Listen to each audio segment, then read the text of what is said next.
Hey everybody, and welcome to the Everything Voiceover Podcast. My name is Justin D. Torres. The Everything Voiceover Podcast is brought to you by The Voice Realm, where only professional voice actors are listed. Today we're going to talk about demos. Now, over the last couple of weeks, I've been getting a lot of emails through everythingvoiceover.com about the articles and a couple of podcasts, and people have been always talking about demos, like should I get a demo, or do I need a demo, or can I make my own demo, and are these people good demo makers? Should I go to them? And it occurs to me that there's a huge money-making industry that is solely dedicated to making demos, and there's a lot of schools and classes that almost offer it as like a carrot or a reward at the end of a long class, and that's a huge warning, red flag sign for me. And demos are huge investments. Sometimes, and I've even known people who have done tiny investments and they've just done multiple demos. So someone put up a demo for said I can make your demo for $200. Come on over to my place, and they do it, and then it sucks. And then a couple years later, they go to someone else. Oh, come over to my place. I'll give you a $500 demo. And it's like, all right. And then before you know it, you're spending thousands of dollars on stuff that is totally useless. So what I'm going to try and do with this episode is we're going to try and demystify the demo process for everyone and figure out who should get it, when you should get it, how you should get it, and the age-old question of, can you make your own demo? And I'll tell you right now, you can, but there's a couple really big caveats, so stay tuned. It's not just that easy, but for certain types of people, they can definitely do it. Now, just a quick heads up, Everything Voiceover is going to be switching to a more YouTube-type arena. We're going to still be doing articles every now and then, but videos seem to be the way it works, and especially we're going to start going into certain job sites and seeing if voiceover really, if you can actually get jobs from just regular old job sites. And this is another type of way to do marketing if you don't want to go the pay-to-play route. Though I'm still a huge fan of pay-to-play. It's gotten me a million clients, and I still definitely work with voices.com and the Voice Realm as well. Not so much Voice 123. I was just not getting any auditions. That was the one thing that I paid them to do, and they didn't give me auditions. So anyway, we're going to be start reviewing other job sites to kind of reach out and see is this really worth it? And maybe I'll spend a couple of days on one and give you guys the statistics of how it worked out for me, if there were any possible job leads, and if I thought it was worth my time or my effort. Now that that's done, let's start by talking about the demo. Let's get down to the nitty-gritty and see what it is you need to know about a demo. Now, let's start just like a regular old essay, and because Lord knows we're all in high school here. What is a demo? Well, a demo is an audio file, usually produced in a recording studio, of you doing a few spots showcasing your voiceover abilities. Now, this is primarily a marketing tool, which you will show to agents, or you'll put up on websites, or you'll put up on your profile, and hopefully this will get you interest in representation. It'll get people to send you private auditions. In some cases, it may get you straight work. Someone will be like, I want that voice. I want that guy to do that voice. And at the very least, a good demo will show off how professional you are and how dedicated you are. Now, there are two types of demo, and there's a subset of those demos too. And I know I've been doing this whole type and categorization, but I think it really helps. So try and figure out which type you're in. There's which type you're looking for.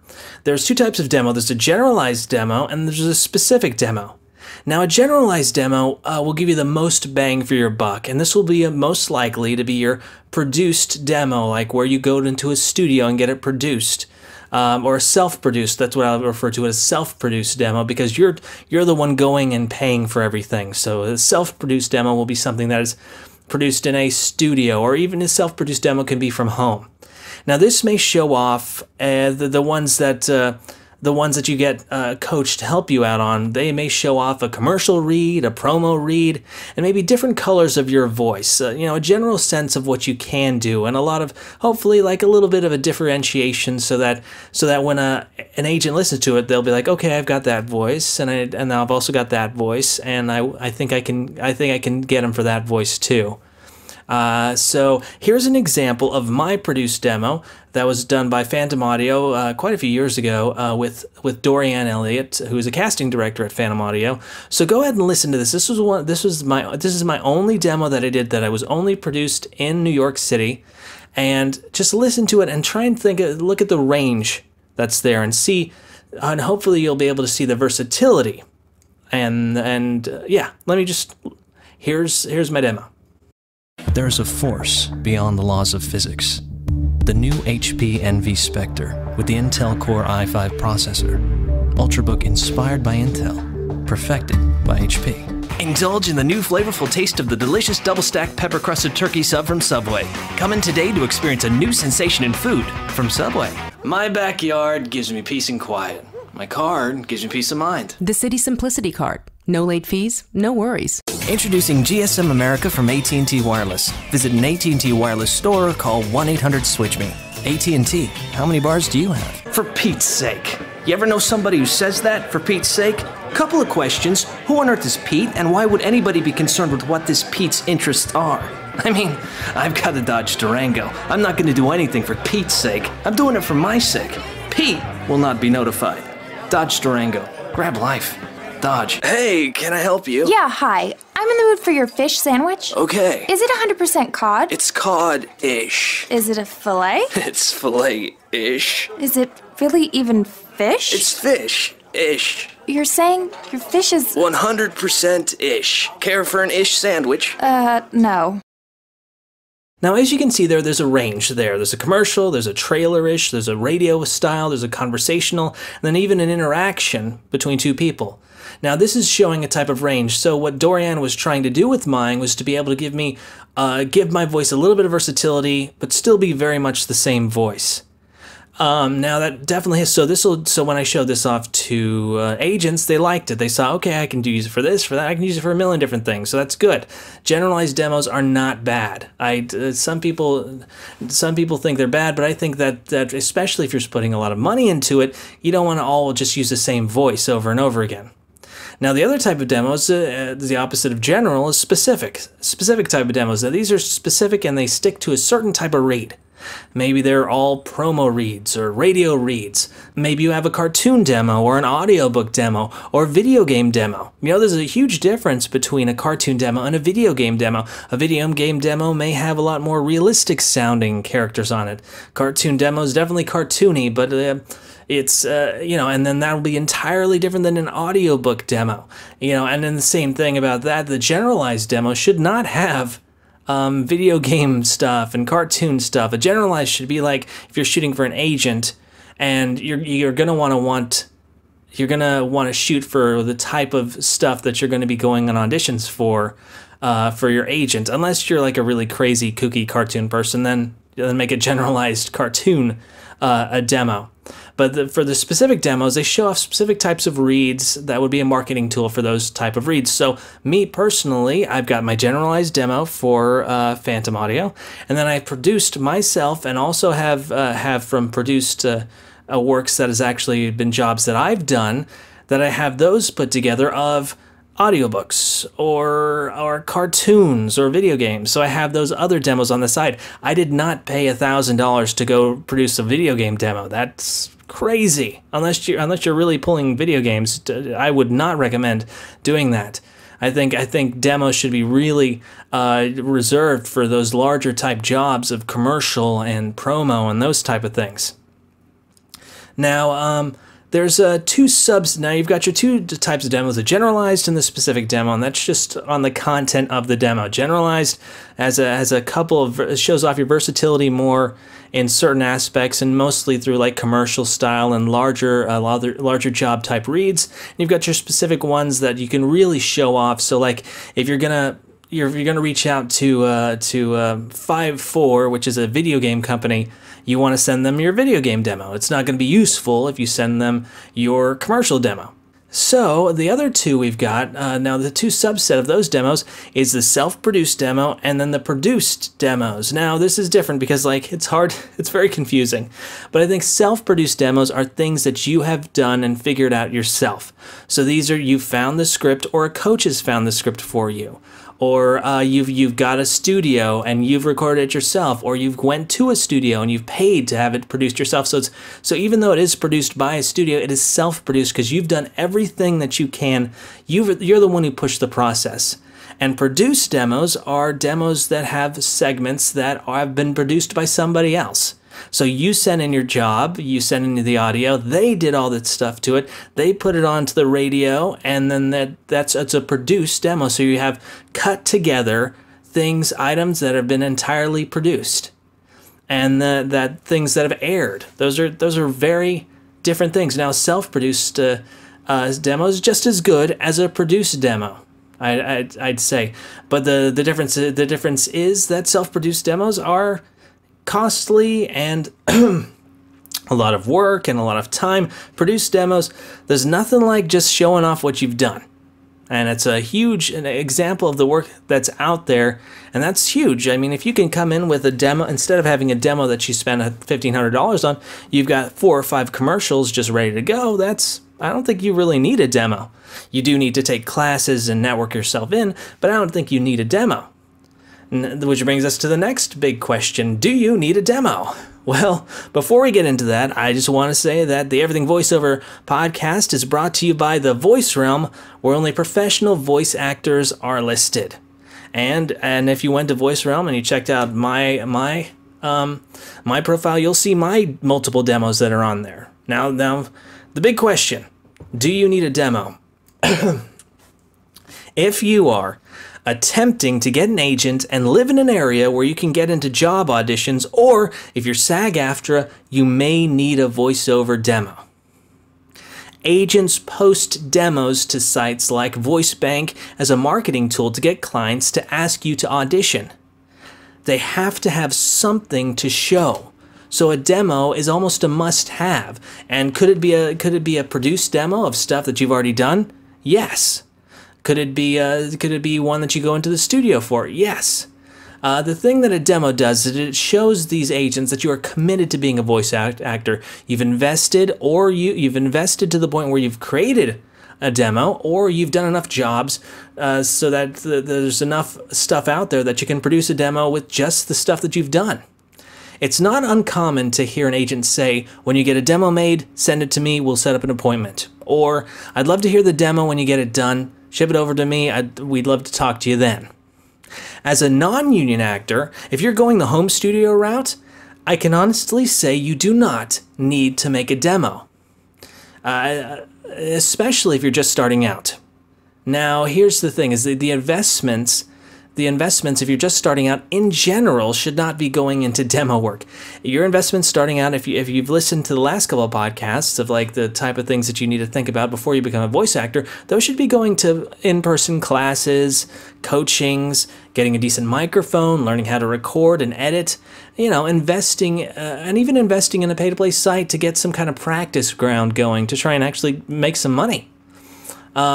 For pay-to-play sites, some people may be able to get jobs based off demos alone, but you're more likely to just get asked to audition rather than be given a job.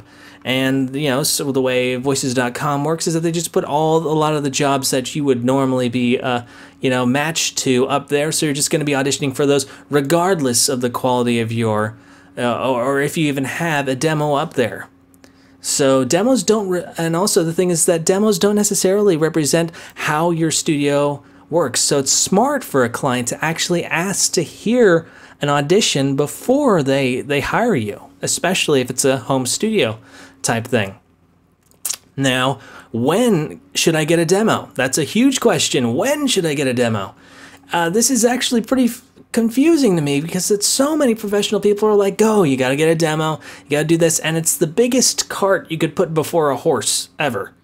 I mean, think about it. A demo will only show how good you are at that moment. If you've only taken a few classes and you've never gotten a job, your demo will reflect that. If you've taken a weekend class and someone says, hey, if you we're doing a recording at the end of the class, if you want to pay $500 extra, we'll record your demo. You better have went from like amateur to pro in that weekend, or else it's going to be $500 of a waste of your money.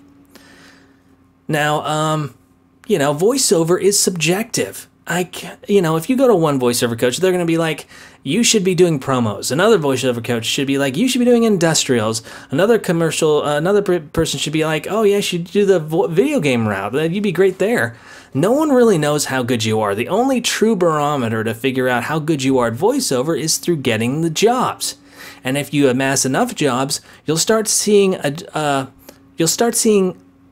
how the clients view you, and you'll start seeing which types of auditions do well. So I figured out that the more conversational stuff I do much better at. So when I look back at my demo, I look at like the first part that's like a Dell thing.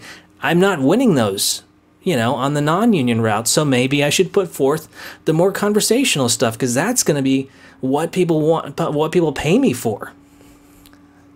Now, that's not to say that you can't come up to New York or LA or Atlanta and get your voiceover demo done and get working right away. That's totally possible. It can definitely be done. So, here's some more. Like, so when should you get a demo? I think number one, if you've gotten a lot of jobs, or casting directors, highly respected coaches and agents are requesting it and recommending you get it done. Now, it can't just be one guy. It can't just be a friend. It has to be someone that can get you jobs. Highly respected coaches can get you in touch with agents. Agents can get you in touch with casting directors. Casting directors can get you in touch with agents. I mean, that's the networking style you're going to get from the demo itself. When you have an in with a casting director or coach who's willing to work with you for a while and record your demo, then yeah, get your demo recorded. You want it to be a process. You do not want it to be rushed. Rushing a demo is the death, and especially when it's so much money. People don't realize how much money, especially you are an actor, and if you look at all the other actor type things, like a musical theater actor and a stage actor or a film actor, we put so much money into producing stuff for marketing and all this, headshots and all that. The demo is huge for us, for the voiceover actor, and you never want to rush it. You never want to mess it up. You may do it once or twice in your life, but you don't want to do it like 5 or 6 times. You don't want to waste your time over and over again. I've only done one produced demo my entire voiceover career, and I've created a couple of them, and I've started making more produced ones of stuff that I've done, and that's all I needed, Now for like those are for self-produced demos. If you're going to produce your own demo, you can make demos right away. Whenever your finished products are ready, whenever if you get in touch with your clients after you've done your job and you be like, hey, can I get that radio spot? Do you have like a finished version? I'd love to have it and be able to show it off how good it is. Or if you got the TV spot and you recorded it and you somehow found it on Google, that happens to me all the time.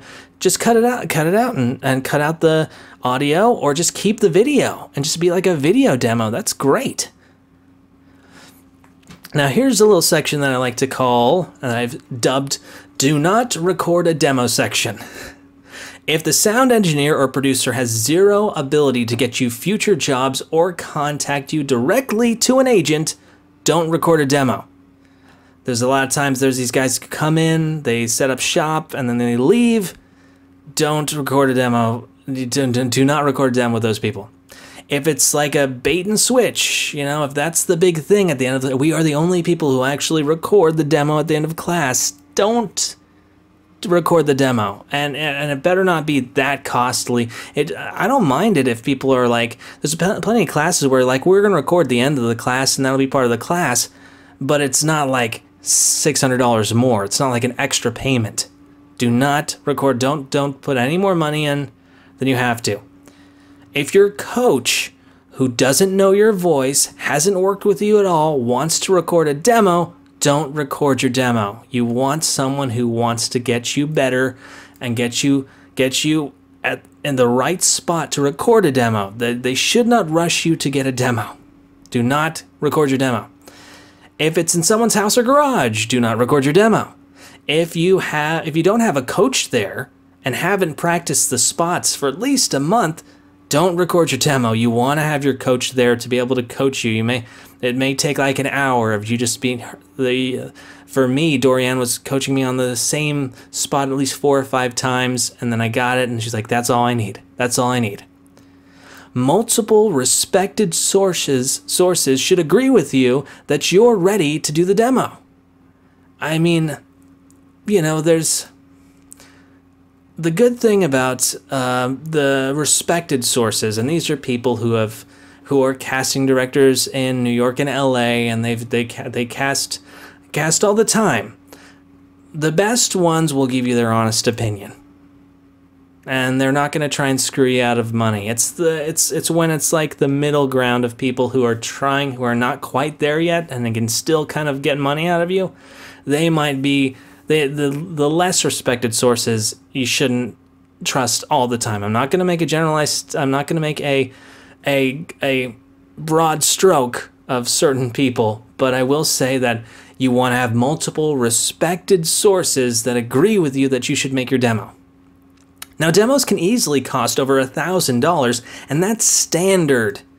If someone is offering a $250 demo, it's not worth it. It is an investment. Mine cost me $1,500 plus 2 to 3 months of working on the spots and working and trying to figure out which spots work and working on them over and over again.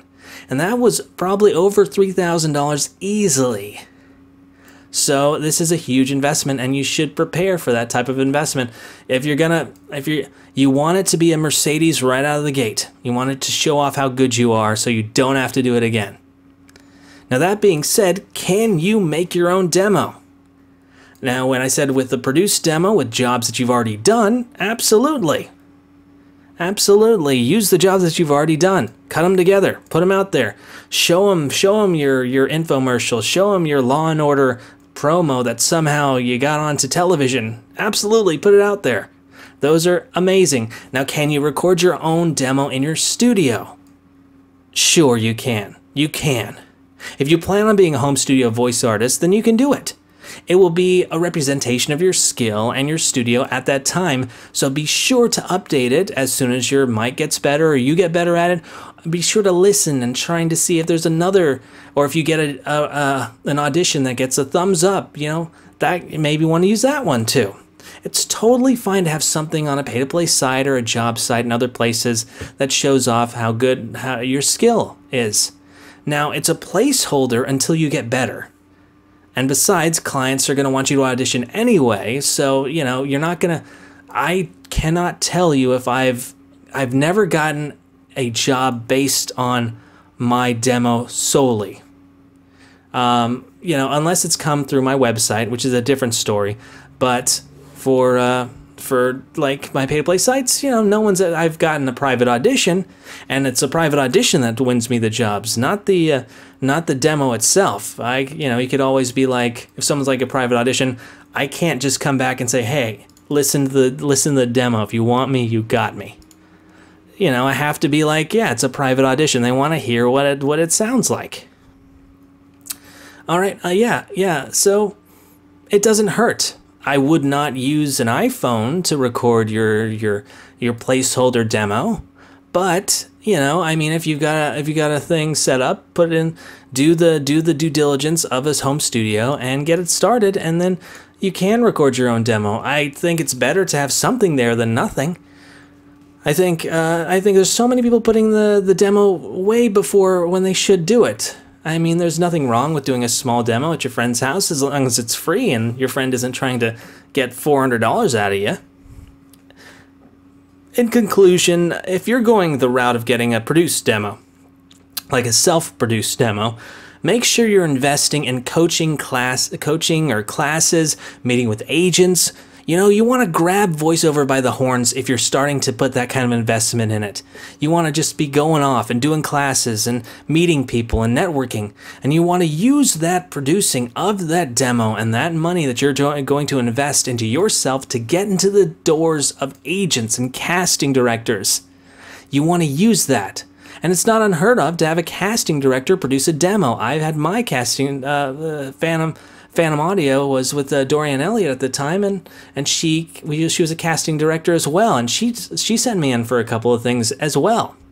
So it's a way to get into the in crowd. You've got your money, you've got your production, you want to get better, you want to get coached. Use that. Don't make that investment useless. Everything that you put out there as far as going to classes is an investment. Every aspect should be trying to figure out a way to network yourself in to get to the jobs, because the jobs are there.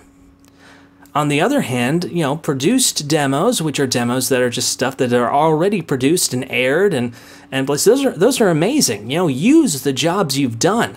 I have made huge mistakes where I've done like over 1,000 jobs in my career, and I've only got maybe 200 or 300 of them that I have access to, and a bunch of them are just gone with the wind. I don't regret any of it, but I have to do some healthy Google searches to try and get them back. I mean, and the good thing about it is, as I get better and as I start using better and better microphones, those old auditions, I don't want to use them anymore. I want to use the new ones. I want to use the good ones, the stuff I'm working on right now. Those are the big ones. So, that's hugely appealing. Use your Uniqlo promo to break down the doors. Show it off on your website and YouTube. It's all worth it. So, all right, well, I hope that this gave you a couple of bits of information to hopefully demystify the demo game. There's no reason to feel any pressure to make a demo too quickly. There's always better things to put your money on, and classes and just networking type of things. The demo should be when you're really taking that huge step. And that's what I did. I invested about $3,000-$4,000, and I had it ready that I was like, I'm going to be a voiceover actor. So I put it all in, and I just went for it. And there's no reason you guys can't do that too. But the thing is, don't worry about your demo. Don't lose sleep over it. I have full confidence that everyone out there, it's just a process. Don't worry about it. You will get your demo eventually. When you feel you're ready to do it, I have full confidence that you'll go out and do what you need to get done. But until then, don't be afraid to just make your own demo, put it up there, and just practice until you've gotten jobs under your belt. Okay, so that was the section on demos. This has been the Everything Voiceover Podcast. My name is Justin D. Torres. The Everything Voiceover Podcast is brought to you by The Voice Realm, where only professional voice actors are listed. Thank you guys so much for listening in. Please feel free to head to everythingvoiceover.com. Check us out there. Check out the articles there. Subscribe to us on iTunes. Thanks for all you listeners out there. Or go on to Twitter and check us out on Everything V. Have a great day.